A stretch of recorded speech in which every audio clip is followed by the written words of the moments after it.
Howdy YouTube, this is T Walker aka Tanner.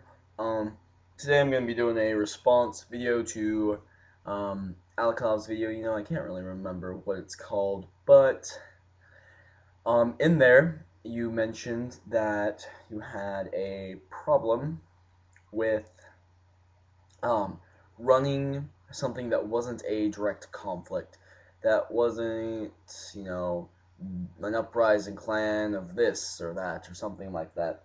And so, and you mentioned that you really like the more subtle approach and subtle confrontations instead of, the more direct ones, which you always fall into doing.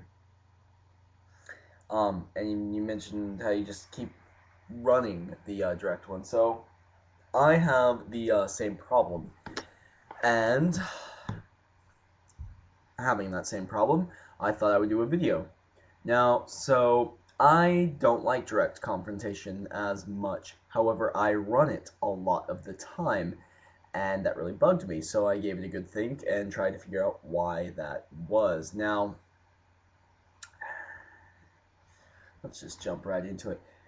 So, upon thinking, I came to the realization that all conflict, all action, all player action comes from some sort of initial threat. Now, that threat can also be called a goal. Um, and the threat of then would be, not achieving that goal. So, for example, if you are trying to, make a whole bunch of money in D&D, say you're an adventuring group out for, golden riches, your goal is going to be the money. You want the money. Your major threat, your threat is going to be not getting it. It's not going to be the monsters. The threat is not getting that money if that is your goal. However, the way D&D tackles this, or encourages its people to tackle this, is with monsters. You put the monsters in between the goal, and the monsters are where threatening that goal. But they don't have to be. It could be something else. Now, how you run a conflict, I came to realize, is very dependent on what your threat is. What are you threatening, and what is the goal of the party? Now, it's going to be very difficult to run a conflict if the or run a non non-direct conflict type of game if you and your players are not on the same level, because a lot of players just want to beat the crap out of stuff, which is fine for them, not for me. So let's dig a little deeper. So there needs to be a threat.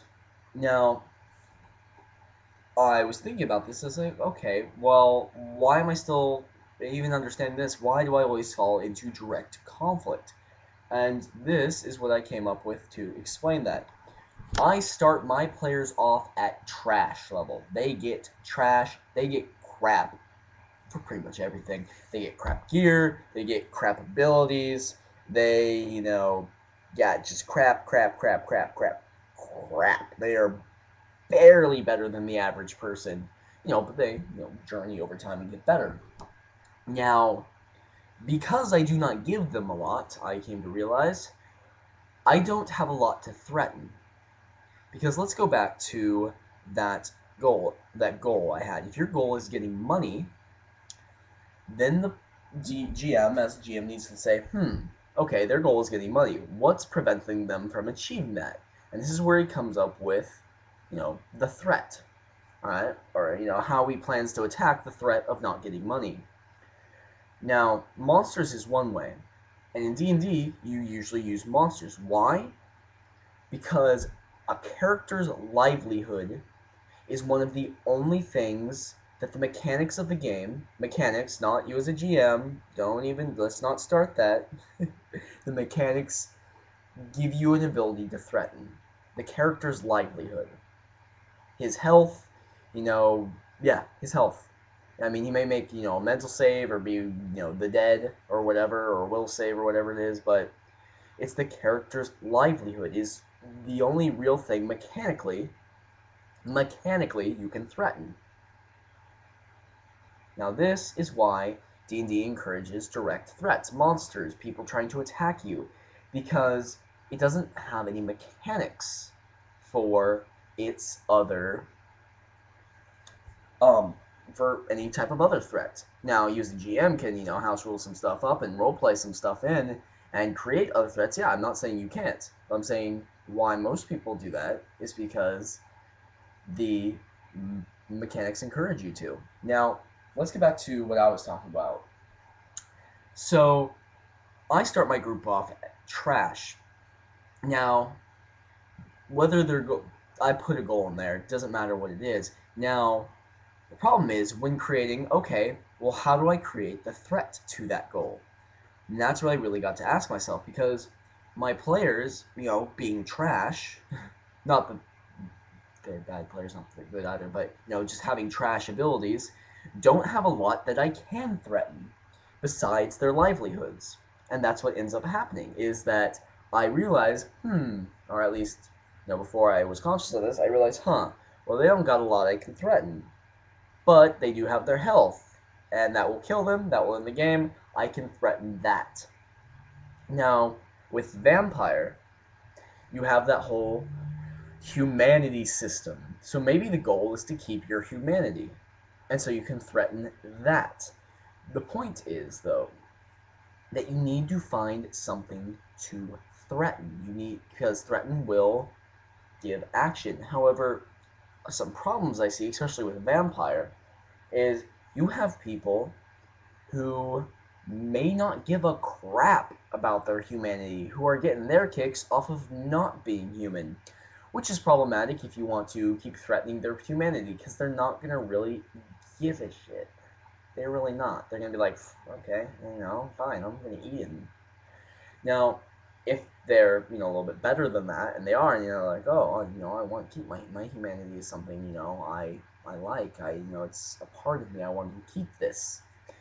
Then you get a little bit more interesting game, because now, instead of running, and there's this uprising clan of whatever, now, okay, well, you are called into the prince's meeting room, and he tells you that he has a new position, and that he would like to open it just to you. And this position requires you to do X. Now, whatever he's requiring to do could cause you, will cause you to lose humanity. Now, if this is a game about preserving your humanity, you're not going to want to do that. Now you got to find a way to get out of it. Of course, you don't want to offend the prince. You can't just kill him, but you got to find a way to get out of it. There we go. Non-direct confrontation, because the threat is not the character's livelihood or someone else's livelihood. A threat to someone else's livelihood is the same to a threat to the character's livelihood if they want to protect that person.